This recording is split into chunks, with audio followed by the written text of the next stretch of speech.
All right, welcome out. We're working on chapter 14, How to Detect Media Bias and Political Propaganda. Um, we've created a couple of videos, but since this is pretty lengthy, about a 40-page chapter, we're going to have to keep going, see how long, probably another video or two, it looks like. Anyways, um, we were just talking about, just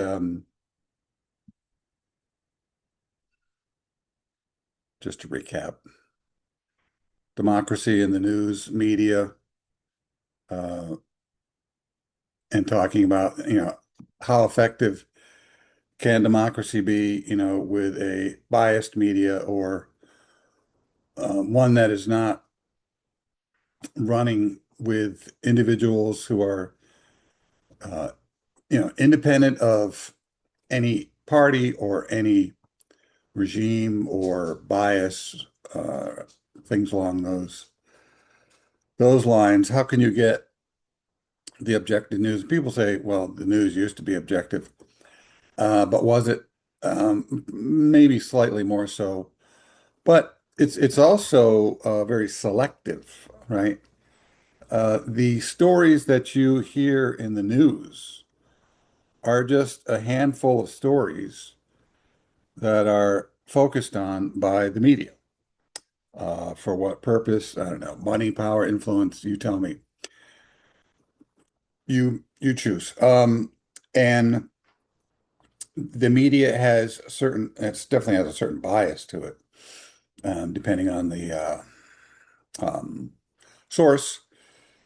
Is it left leaning? Is it centrist? Is it right leaning? Most of the ma legacy media, mainstream media is left leaning, ABC, CBS, NBC, CNN, MSNBC. That's all left leaning. And you'll notice that when there is a Democrat in power, um, considerably different perspective on things as opposed when a Republican is in power, especially with the current president. Under Bush, there was some, attacking, but under this administration, that seems to be all it is, right? So, and that's the way it goes. That's why I don't watch those things. I don't watch mainstream media at all. I mean, I might see the sources that I do follow are independent. They are, um, you know, um, they may be on the left. I follow some on the left, some on the center, some on the right. But they are mostly fair, right? Um, I was talking about there was this one podcaster on the right who was talking about a CNN political pundit. He does a lot with polls. I forget the person's name on CNN, but he mentioned how fair this individual was when Trump was doing poorly. Of course, he spoke probably very happily about that. But when Trump was doing well, he talked about that as well, right? Not really trying to hide anything or mince any words. Okay. Because I think you're seeing more and more of that because the media has really been lambasted in the last few years or so for its bias, and its prejudice or fake news. So, but anyways, um, regardless of what's happening, it's up to you, the individual, to determine what's going on. How do you do that? Well, read this chapter, read this book, right? Anyways, myths that obscure the logic of the news media. The media foster a set of myths regarding how they function. Believing these myths impedes your ability to view the news from critical perspective, right? This is a part of what I was talking about. What are those myths? Most news stories are produced through independent investigative journalism, if you believe that. News writers simply report facts in these stories. Let's highlight the are produced through independent investigative journalism. Is that true? They simply writers simply report facts.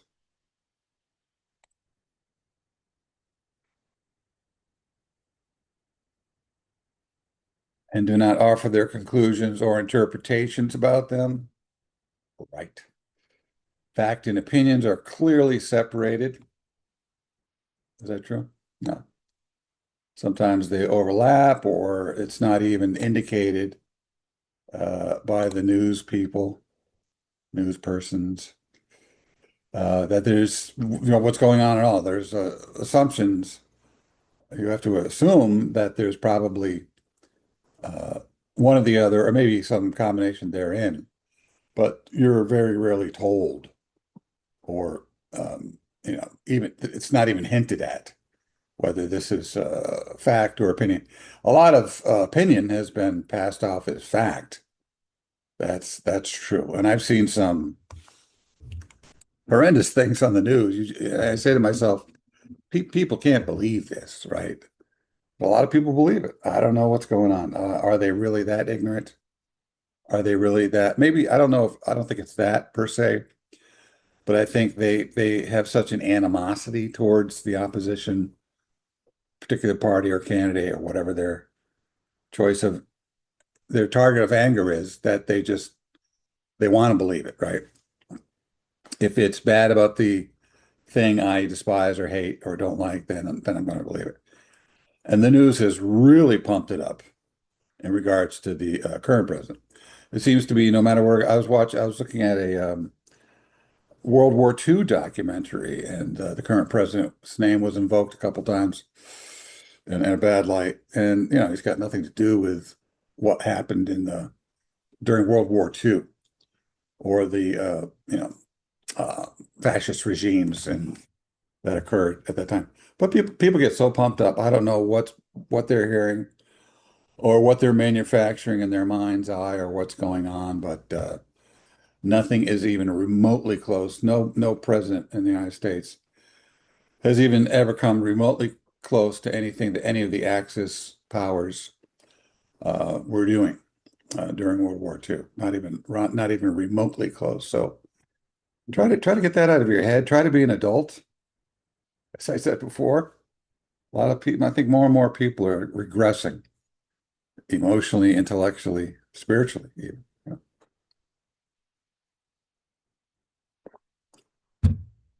All right. There is an objective reality that is simply reported or described by news media, right? What is unusual is news. What is unusual, novel, odd, bizarre is news. What is unusual is not, right? So these are myths, as mentioned here. And these are very hot button topics. People get very, very emotional in regards to political politics and political issues. And, you know, the thing is, the government was not formed to be that intrusive, if you understand the Constitution. Its job basically entails making sure that, Americans are working, that the banks are doing their job, that the Federal Reserve is doing its job, that the, inflation is kept down, GDP is up, that businesses are allowed to function as freely as possible, free enterprise, working in a free environment where free individuals vote relatively often, freely doing so with earned dollars that they earned and chose to earn freely, their freedom of choice to figure out how they want to earn those dollars. And they figured out how to do it freely, free in the sense of liberty, not without cost, but they were of a liberty to, or had the liberty to choose as they so free enterprise functioning relatively freely with relative few restrictions and guidelines from government, um, where free individuals earning money freely spend that money freely as they see fit, right? So that freedom only comes from a less, not a more intrusive government. And you definitely want government there as a safety net in times of need. Social programs, transfers are certainly needed, but it's the government is to protect safety, keep individuals safe, keep our border secure, make sure that we're not being attacked, therefore the military, that our livelihoods are protected, our homes are protected, our rights are protected, right? The government is not there to be intrusive. That's what communism is, fascism, right? Socialism, actually. All of those terms, they vary slightly, but eventually they join together to form one ideology, which is control, centralized control, right? And we try to decentralize control, right? What's the basic tenet, or what is one of the basic tenets or the foundational tenet of the Constitution is that we, the individuals, are free and we are sovereign, right? We are the ones that are large in charge. We are the kings and queens, right? There is no queen or king, right? The government, the federal government has a certain amount of power, sure, certainly, but only in the sense that we are to be kept safe, we are to be kept working, we're to be kept afloat financially, economically, health-wise, uh, career-wise, job-wise, money-wise, right? And all those good things.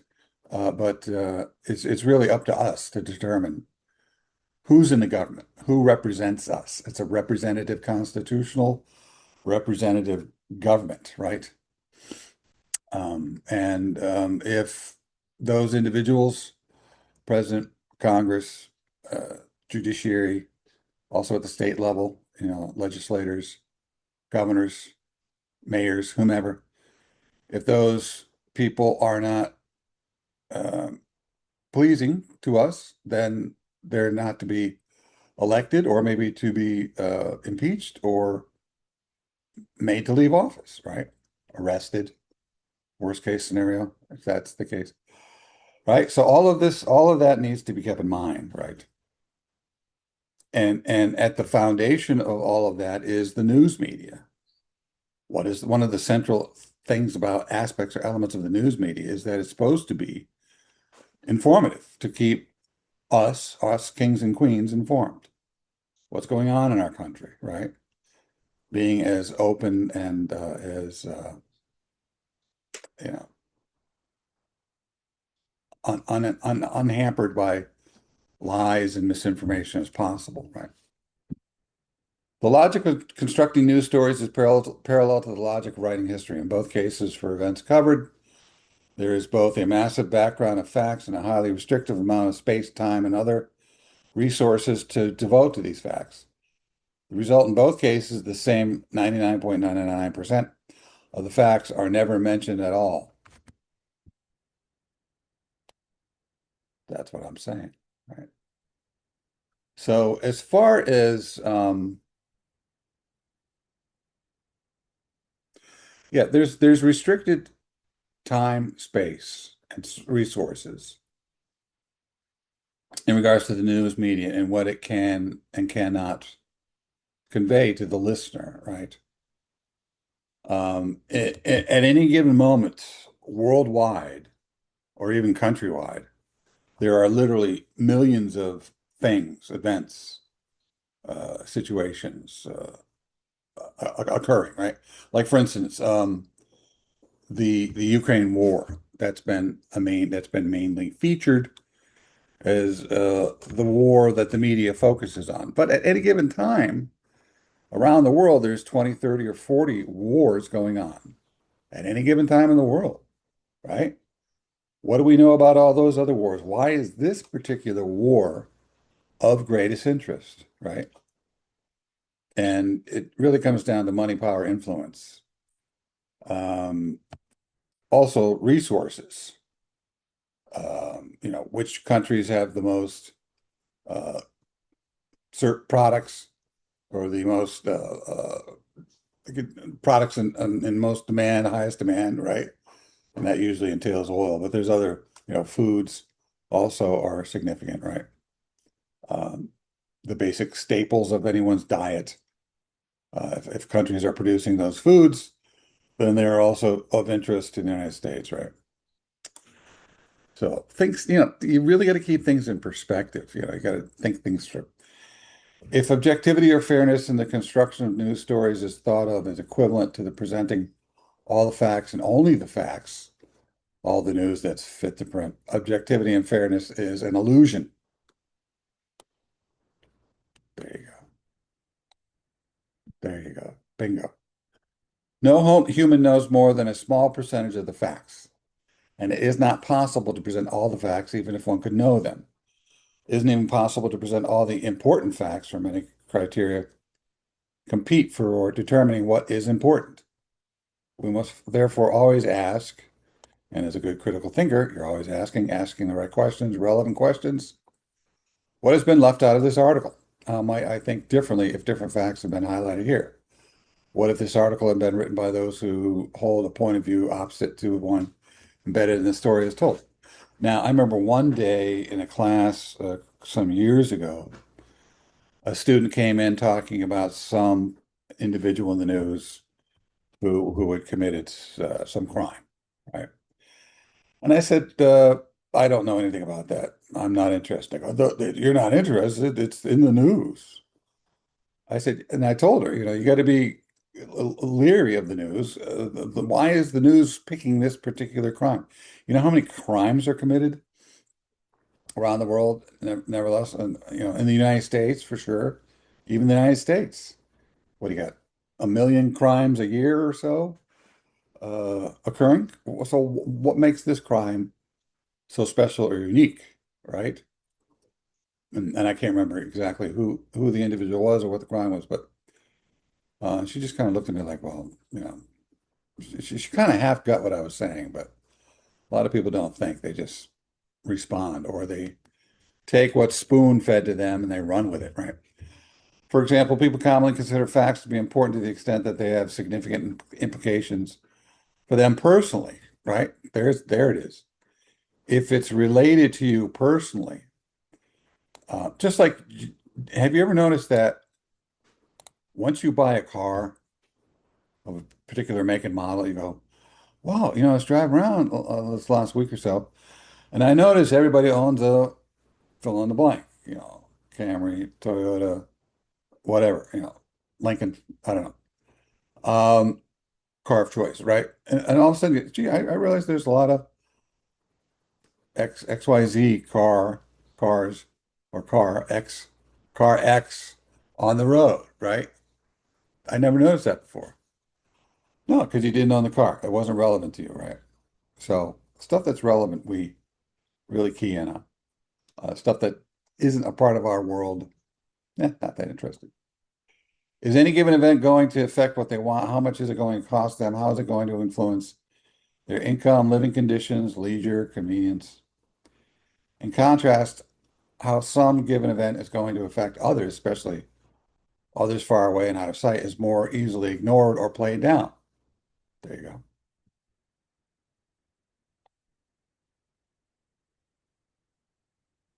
Right. Maybe some crime or event or uh, weather-related incident, uh, happened here locally to you, but those same things are occurring elsewhere around the world to other people, right? What makes it more important? What makes it so important is that, you're involved, right? You're not experiencing, you don't see those other people, especially, worlds away. You don't see those other people, know those other people. There is therefore large divergence among the news media of the world as to what is presented as significant. There you go, right? That's what I was talking about. The media is focused on what their readers personally care about. Thus, even if their readers, and that's the thing, readers, reviewers. Um, that's the thing. ratings. What news am I going to put on the television, on the radio, on the internet that people are most interested in? All right. Thus, even if their readers hold absurd or unreasonable beliefs, such as harboring irrational hatred towards groups, the media pandering to these news consumers, nevertheless, will treat that hatred as rational. How about that one?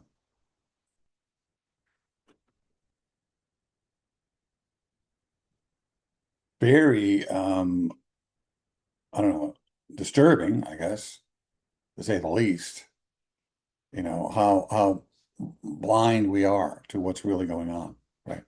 And that's one of the first things that this book mentions is that we are our own worst enemy. We deceive ourselves all the time. Yeah. Hence, when slavery was commonly accepted in the United States, the news media presented slavery as natural. When the country became divided on the issue, the news media followed suit, with each newspaper presenting as right what its readers believed to be right.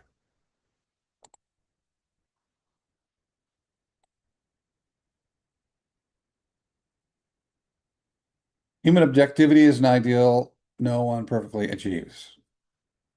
That's true. And objectivity kind of varies. People are irrational. People are not consistent. People are not robots. They're not automatons. They have emotions. They have problems. They have some nights they have poor sleep. They don't eat well. They don't eat right. They've got all of a sudden they've got money problems. They got family problems, relationship problems, health problems, and all those things interfere with one's ability to think well or objectively, right? So we're not very good receptors, right, of fact and being objective. Striving for it requires a great deal of intellectual humility, knowledge of our extensive ignorance, right? That's what humility is not, I am not worthy, I am worthless, a worthless being. No. Humility means, well, let's be honest. I don't know. I'm like most people. We are equal in our infinite ignorance. I was watching some old television interviews before my time even, from the 60s. I was probably rolling around in a crib somewhere. And it was a couple of individuals. I knew about them later when I became a teenager. Orson Welles and the guy who did The Birds, the director.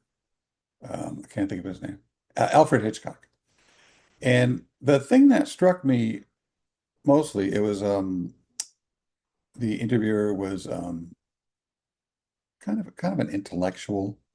He not only spoke to I was going to say Robert Frost, but that's not it. Um, he spoke to movie stars, but he also spoke to directors. He spoke to musicians. He had like John Lennon on there and George Harrison, amongst others, and politicians. Had governors on there, former presidents, current presidents, and the interviews were fascinating. He would take like a half an hour or sometimes a whole hour with just one person, as opposed to now. You know, today's late night shows are basically, a whole group of stars, movie stars. That's about it. Or you might get a singer in there once in a while, but you don't see directors or politicians or academics in there, authors, on occasion, but not as a rule. It's usually just entertainers. That's it.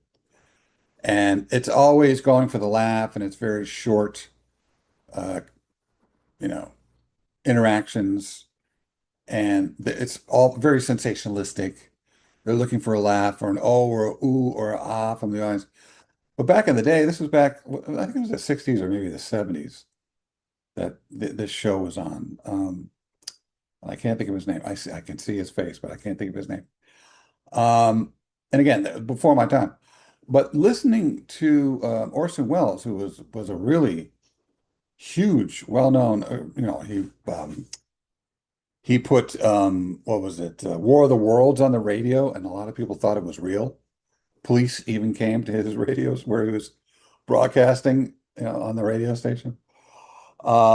He was an actor, a director, a movie maker, a writer, great intellectual. But when I was listening to him, he was super real, super humble, super honest, straightforward. Just like, I don't know, that lit me up. And also the other interview, both of these guys were just so different from people today. People today seem to be so much less interesting, so much more shallow, not as well thought out, not as interesting or as deep, I guess. A lot of shallowness going on in this. It's really kind of sad. It's like that movie Idiocracy, right? You know that movie? Idiocracy was a movie, now it's a documentary. I think we're heading in that direction. Really sad. Um,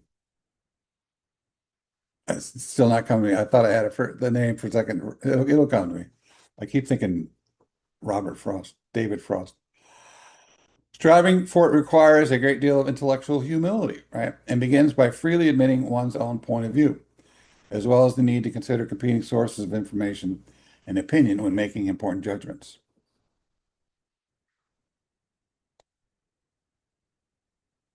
So true. The key point, there are typically multiple points of view from which any set of events can be viewed and interpreted. There you go, right?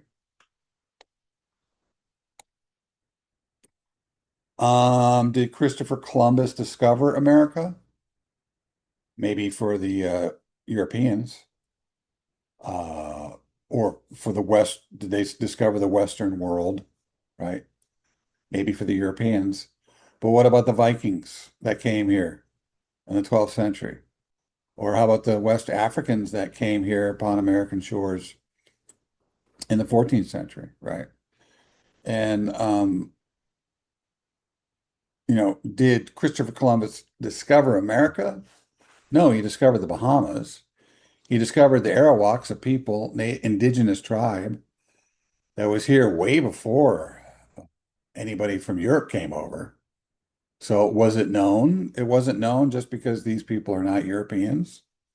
Many people saw them as kind of savage, rudimentary, bestial type of beings, I guess. But they were humans, right?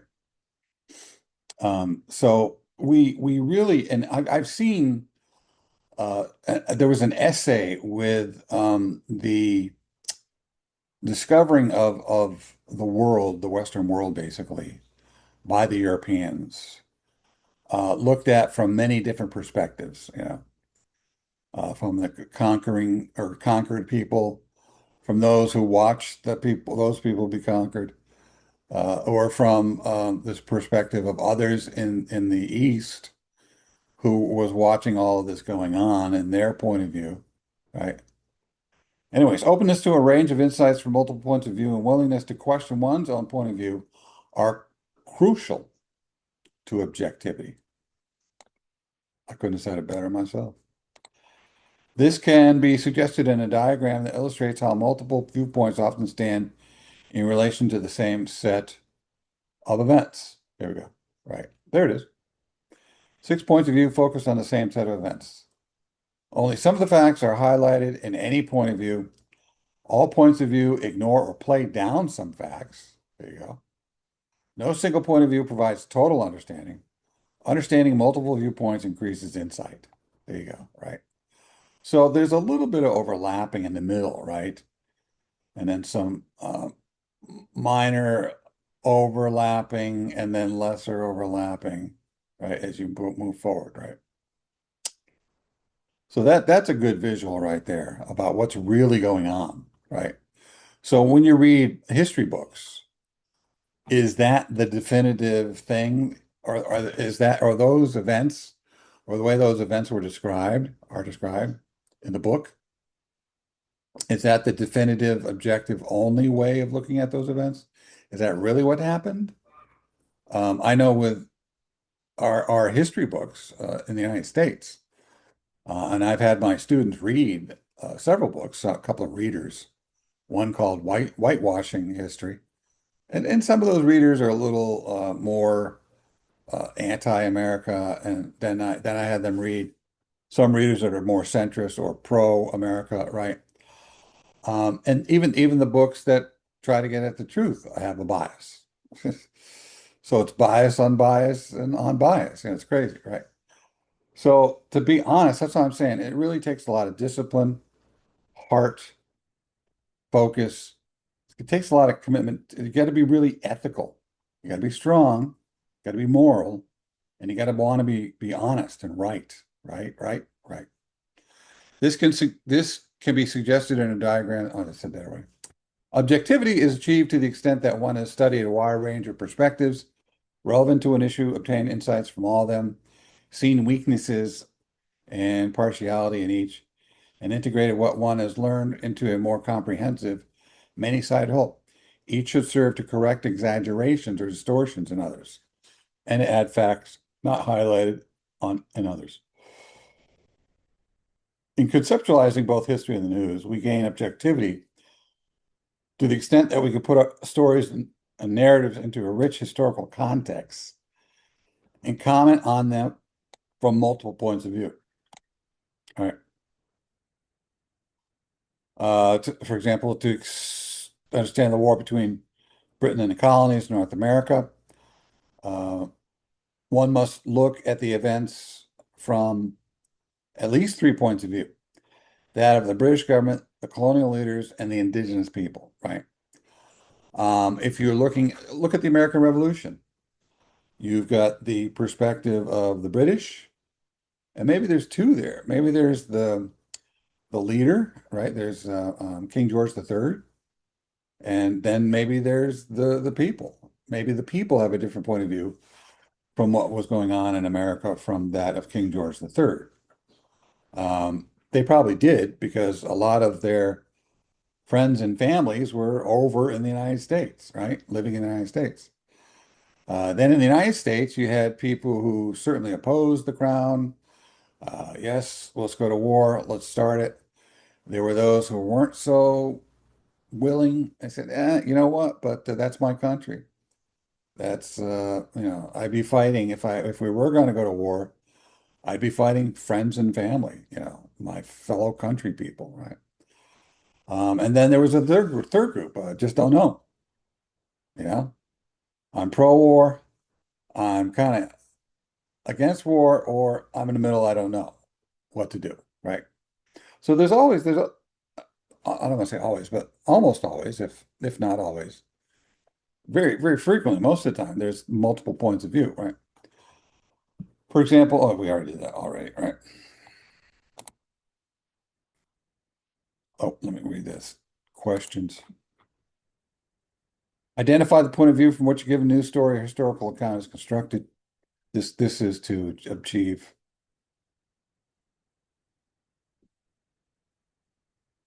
objectivity. Identify the audience it is targeting. Recognize what point of view it is negating or ignoring, and distinguish the raw facts behind the story from the interpretation and spin being put on the facts. When we do this, we are not as easily manipulated. And unfortunately, I think a lot of people, many people are easily manipulated.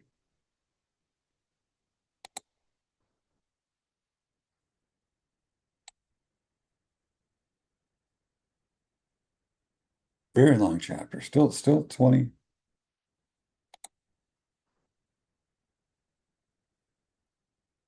over over 20 pages to go. I think these numbers, the page numbers in this chapter are continuing to grow as I'm talking. They're multiplying. Anyways, due to current perspectives on objectivity, there now seems to be a debate among journalists as to whether and to what extent objectivity can be achieved, or even whether it should be attempted in news reporting. Maybe it's so hard, it's so difficult, it's so challenging. maybe it's near impossible. So we'll just go with our biases, right? Atkins says the code of the Society of Professional Journalism no longer lists objectivity as a core goal. How about that?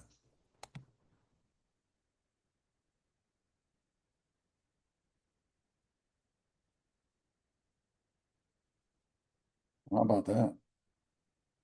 According to Cunningham of Columbia Journalism Review, SPJ dropped the term objectivity from the code due to the dilemma that the term tends to mean different things to different people.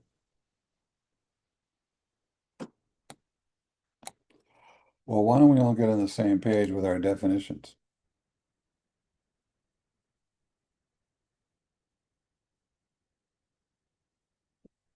But there are agreed upon definitions and conceptions of objectivity, and these we should pay attention to.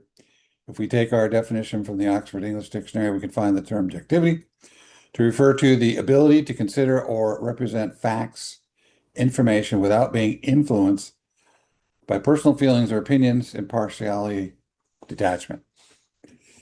So just read that, right?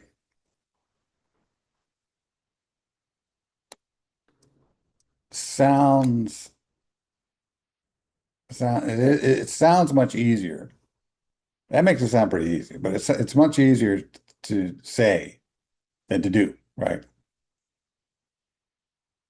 Represent facts, information without being influenced by personal feelings or opinions.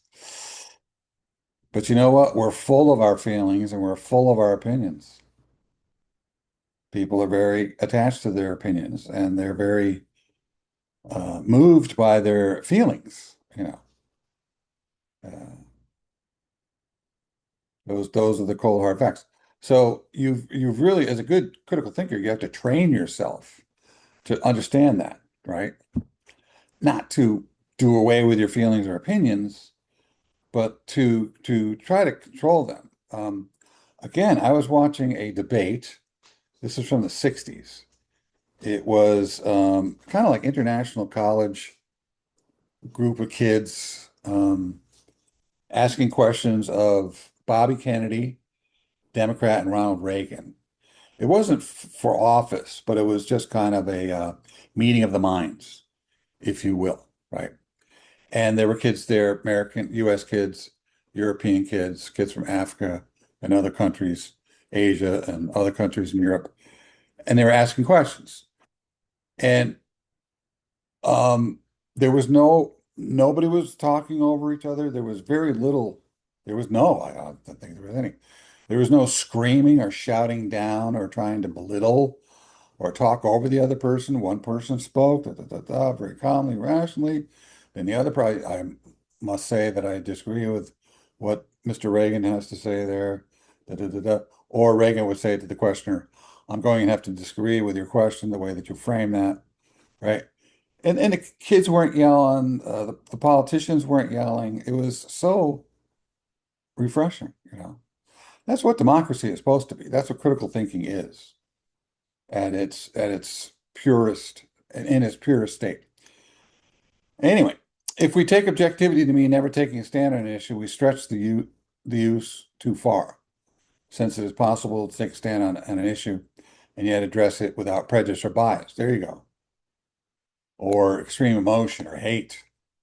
Throw that in there, right? And if by objectivity we are to view all stories as equally important, again, we misuse the term.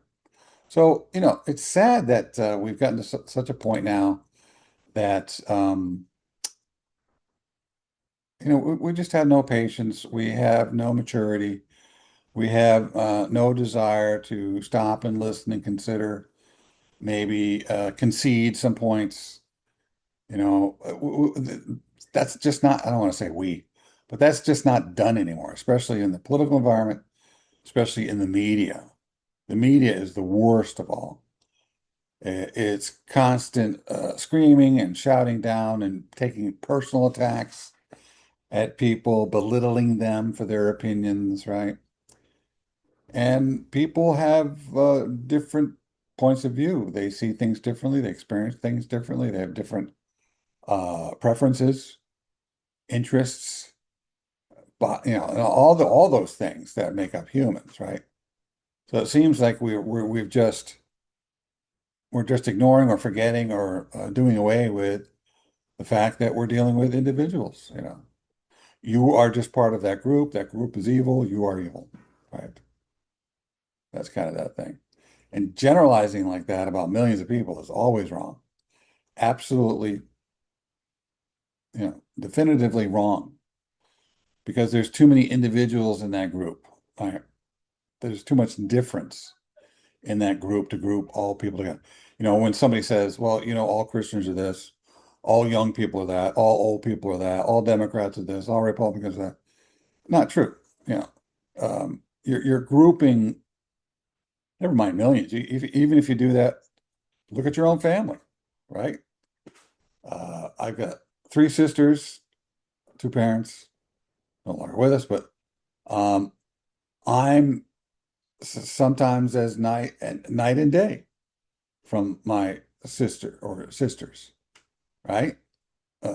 That's within a family, right? Never mind strangers within a large group, community, state, nation, right?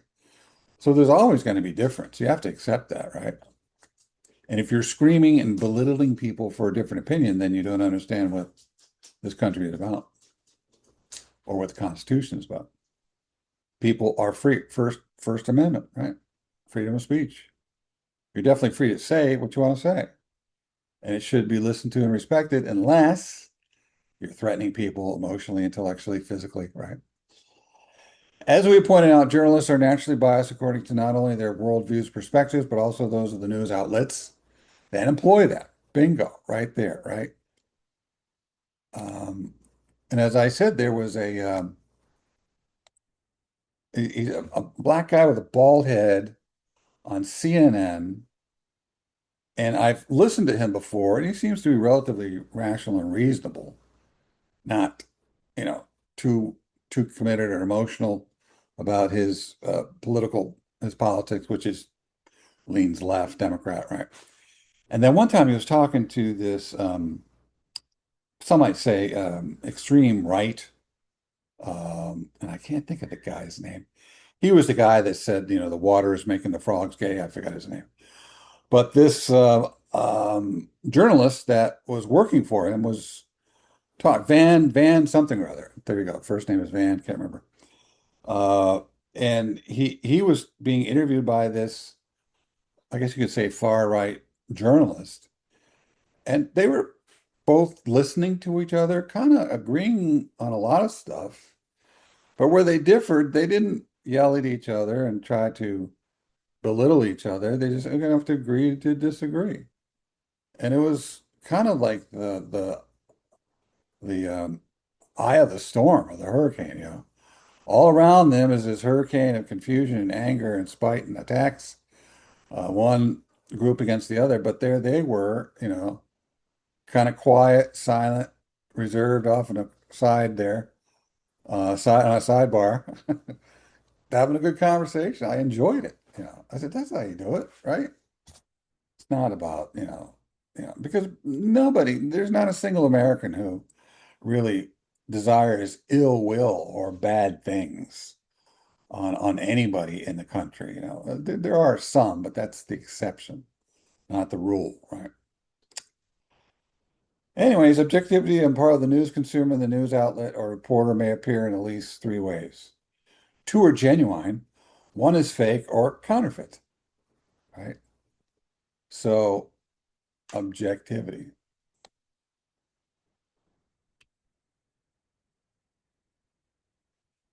The objectivity and intellectual humility. The first form of objectivity is based on the possibility of developing intellectual humility or knowledge of our ignorance. Boy, there you go.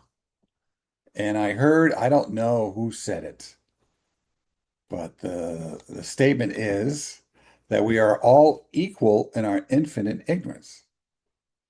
Uh, even the greatest genius, one of the greatest genius of modern times, Einstein, said that. He said what we don't know outstrips what we know a millionfold, or million to the third power. I don't know. Because what we don't know is just tremendously huge, right? And he said about his theory of relativity, quantum theory, those theories are going to be disproved because no theory, and even according to Stephen Hawking, no theory is absolute. Why? It's just too much to know, too much to uncover. There's too much information out there. And it's not only information, it's not like the information is standing still, but things are changing and shifting and modifying all the time. Just like our human, our bodies. Within 6 months, all the cells that were in our body 6 months ago are gone, replaced, right? Our physiology changes as we get older or as throughout the day. Yesterday, I woke up, me and my wife, I don't know why, but we were both very kind of like tired and weak. And then as the day went on, we got better. I don't know what was going on. Still got some of that weakness today, but who knows what's going on? Is it the diet? We're not eating well, we're not drinking enough water. Whatever is going on, and there were certain things that happened to me in my 30s that didn't happen in my 40s, and 40s that didn't happen in my 30s, 50s, 40s, 60s, 50s, right, right. So there you go. There's a lot of variance out there, right? And I think people are, don't want to think about this or talk about it or consider it because it's kind of scary. It makes us realize how weak and how vulnerable we are. And maybe people don't, maybe just confessing that or believing it is just too much for some people, right? It's funny how those who are anti-religion, oh, religion is for the weak. Well, we're all weak, buddy. Hate to tell you that, right? As soon as you lose all your money or you lose your loved one or you contract cancer or something, you're going to be shown your weakness. We are fallible beings. We only live if we live a long life. Even if you live to 100 years, in the scheme of things, considering infinity, right? Infinity and beyond, which is endless time beyond your time here on Earth. It's nothing. People say, oh, he died a young person at the age of 30. Well, it could have died at 80 and it doesn't matter. 1,000 years from now, it doesn't matter. If you live 30 years or 100 years, right? Right? When you think about it, right? Anyways, sorry. All those people are dead forever, and you'll be dead and dead forever. So what's with the that there's a proper perspective being objective, right? A critical consumer of the news knows that what is presented as fact in the news may not be fact. It may be propaganda, misinformation, distortion, half truth. There it is.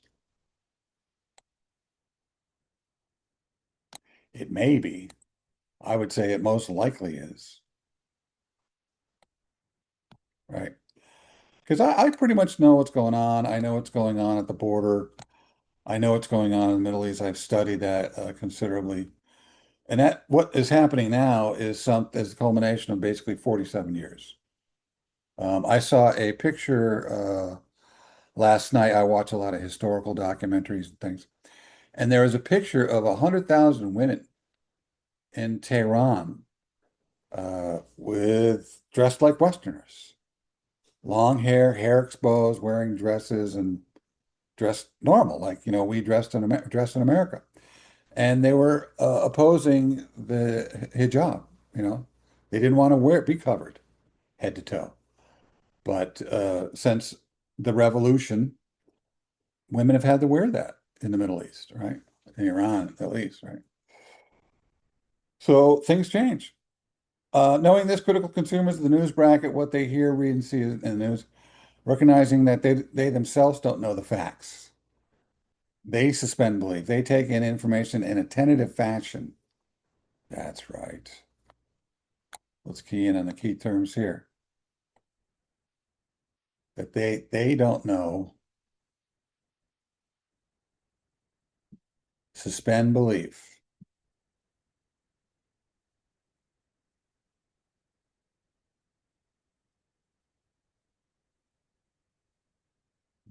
Key points, right? This may or not be true. For example, objective jurors will not come to a conclusion of guilt or innocence after hearing only one side of the case. News outlets and reporters who value intellectual humility and attempt to embody it are aware when they lack information to take a position on an issue. Unfortunately, intellectual humility is a rare quality in human life, and there it is. And this is why we don't have a lot of adults. To be intellectually humble, to be honest, to be courageous in your thinking and your understanding and your perspective and your point of view and your understanding of things, of what's really going on. It takes a rare person. We need rare people. Sadly, we can't make the rare common. I don't think that that's ever going to happen. But we need more people in the club, you know. Join a club, step your game up. How about this? The objectivity of fair-minded, multidimensional thinking. I think of that Dr. What is he,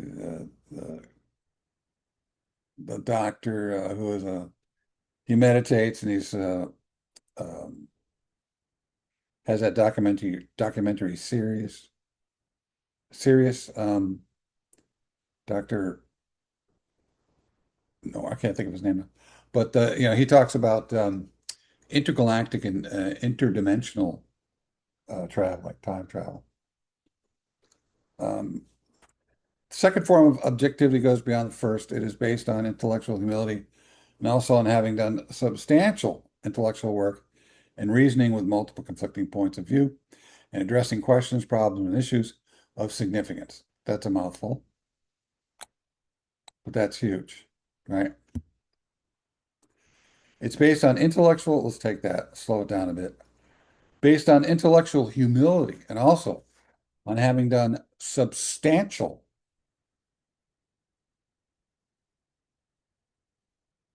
intellectual work.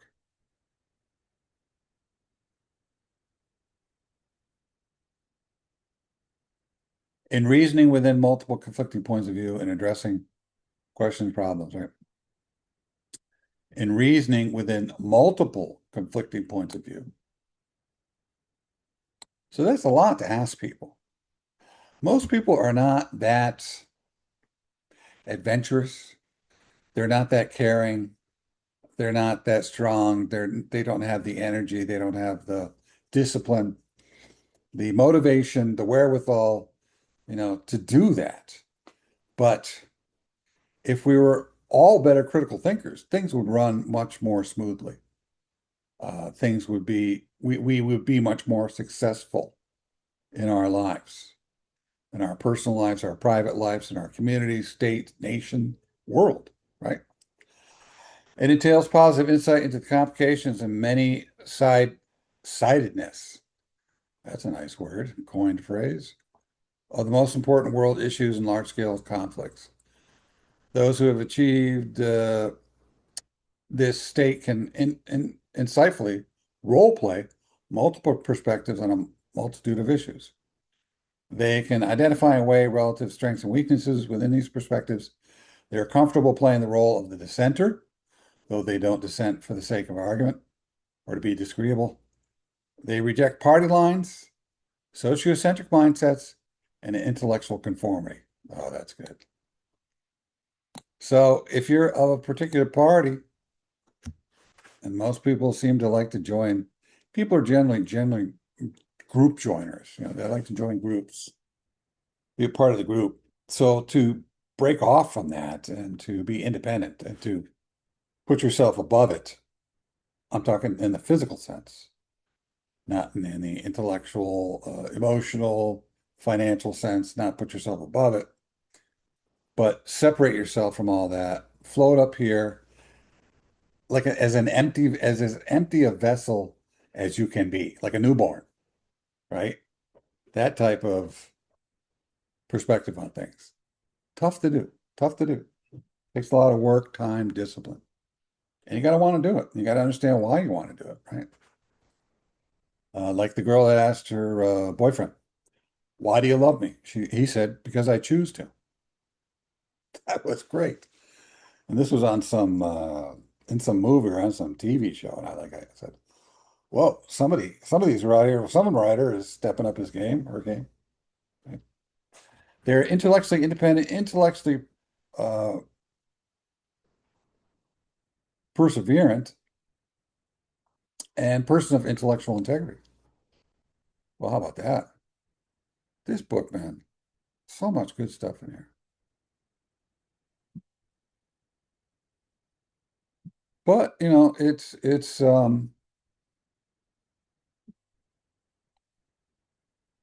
it bears repeating. It bears that we it's important that we, really get this down. This stuff is critical,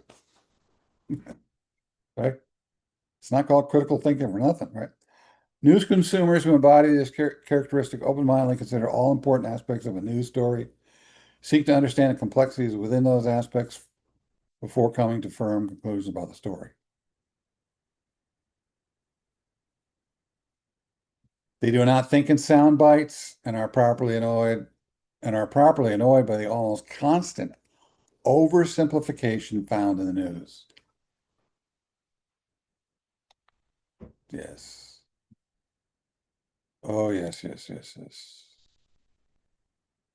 Often critical reasoners realize they cannot accept an argument or position taken in a news story editorial because they do not themselves understand the complexities and difficulties within questions that issue embedded in it. That's right, right?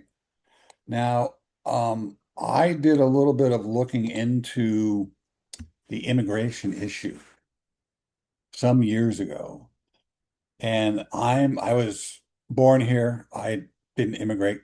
My wife came from Colombia. So I talked to her. I've got friends and family that came here from other countries. Um, Talked to my grandma about when she came here from Portugal, and my mom also from Portugal. Um, and what is it like? It's very challenging and difficult because you're bringing a whole new point of view. You grow up in a certain culture, religion, country, place, time, geographical location, culture that sometimes considerably different from the United States. Then you've got to come to the United States and blend in, I guess, maybe you choose not to, but most people I think, would have preferred to blend in or try to to some degree, right? Otherwise, you're going to have one long life if you stay here, right? Fighting, fighting that all the time. And it's difficult, to take all of that. And what do you do with all that which you have, which you bring with you? All the culture and influence and all the stuff that you learn and grew up in, right? And you bring that with you, it's in you. What do you do in this new country? Do you adapt? Do you just totally forget all that stuff? That's one extreme. Do you just totally adapt to the American way, right? Or do you do some combination thereof, pick and choose, keep certain things, and then adapt to American this way, right? Uh, that's difficult, And there's a lot of stories, and my students have read a lot of stories about how difficult it is to come here from other countries and to become a citizen, a new person, I guess, right? News writers, outlets who embody fair-mindedness, multidimensional thinking, attempt at times to offer the best reasoning for all the significant positions on an issue and to objectively report the news as they understand it. Now, that's rare. If that's happening, I don't know where that's happening. I'd like to see that, to be honest. I don't see a lot of that, but that would be great. There are some people that I follow, but they're independent. They're not part of mainstream media or legacy media. They're not a part of corporate media. They're very independent, and they get their money not from corporate sponsors, but from the listeners themselves, right? So that affords them the opportunity to be a little more free in what they say and how they say it. I guess depending on the platform, certain restrictions within certain platforms, like YouTube doesn't allow certain things, and other platforms don't allow certain things to be said, right? But generally much more free than you would be if you work for a corporate media, right? They do not hide either from themselves or others information they would rather not consider. Right. So this is all good. Sophistic objectivity. Oh, this is the last one, I guess. Yeah. Last one. Then we'll call it a day. The third form of objectivity is sophistic. It's sophomoric, or they had the sophist intellectuals, right? Look that word up, right?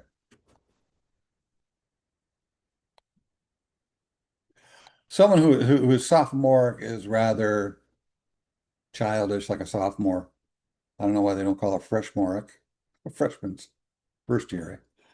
Lowest level. But someone who is sophoristic, sophistic, not sophisticated, right? Is kind of um, immature, underdeveloped intellectually, emotionally, and so forth, right? This perspective results from studying a range of views with the overriding motivation to defend a predetermined and biased choice. There you go. And that's what a sophist would do, like a sophist philosopher. Should I look that up?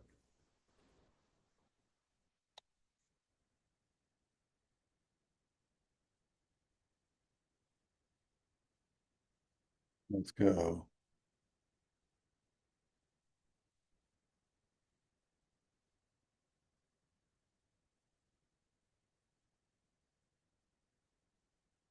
Professional traveling teachers in ancient Greece during the 5th century. They taught young statesmen and nobility skills like rhetoric, virtue, and effective public speaking in exchange for fees.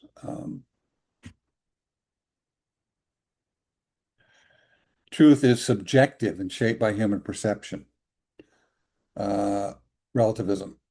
Nomos versus physis. Physis. Sharp focus on the difference between human law, custom, power of language, pragmatism, so forth, right? Um,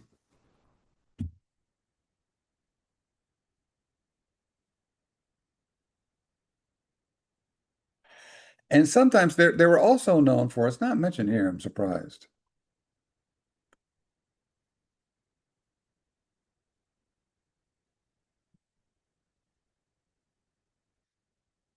This might be more revealing.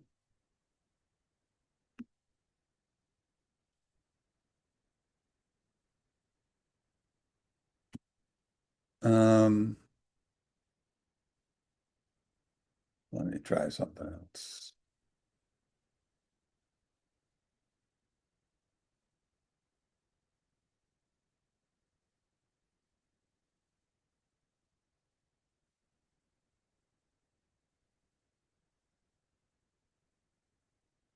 There you go. Critics like Plato define them as intellectual con artists who use clever, deceptive arguments to make the weaker argument win, prioritizing persuasion and profit over objective truth. That's what I was looking for. So a sophist is usually one who kind of manipulates things, right? Yeah. So here, sophistic, a sophist, sophistic. I'm not exactly sure how you say that. Results from studying a range of views with the overriding motivation to defend a predetermined and biased choice. So that falls more in line with what Plato is talking about here, that deception, right? Uh, Arguments to make the weaker argument, prioritizing persuasion, profit over actual truth, objective truth. The temptation to defend a well-established point of view or the economic interest is enormous due to the money, position, and prestige typically involved. And that's the problem. So I saw something today or the other day where people were talking about, well, if we're just honest about this and if we just do this, we get politicians who are going to support XYZ, which is a good idea. I can't remember exactly what it was about, but it would really, get to the truth, get to the bottom line of, the bottom line of what was really going on. It would really help our country, if we had more politicians who believed in this and supported this and whatnot, right? But I said, well, the problem is that politicians, there's a lot of consideration for money, power, and influence. Because most politicians are not wealthy, but they do know wealthy people. And it's usually the opinions and the desires of the wealthy that they are most adherent to. I remember there was a video of George Bush getting up to speak before a bunch of people, and he goes, "Ah, my base." You know what that means? That's his contributors, right? So if you've got a lot of wealthy millionaires, billionaires who are going to be giving you a politician with little to no money, then they're doing it for a reason. They want you to do, you're the gatekeeper, right? You're the gatekeeper to things, right? You create the law, establish the laws, so forth, right? Change the laws, um, vote on the laws. We want you to do this. Oh, also, when we do this, just ignore that. Don't don't pay attention to that. The other companies, people, you can do what you want. But when we do those things, and maybe environmentally unsound things that a certain company does, yeah, we're going to be doing those because it's too expensive, and the regulation takes away from our focus on profits, our ability to focus on profits. So we'll give you X amount of dollars, millions of dollars to run for office.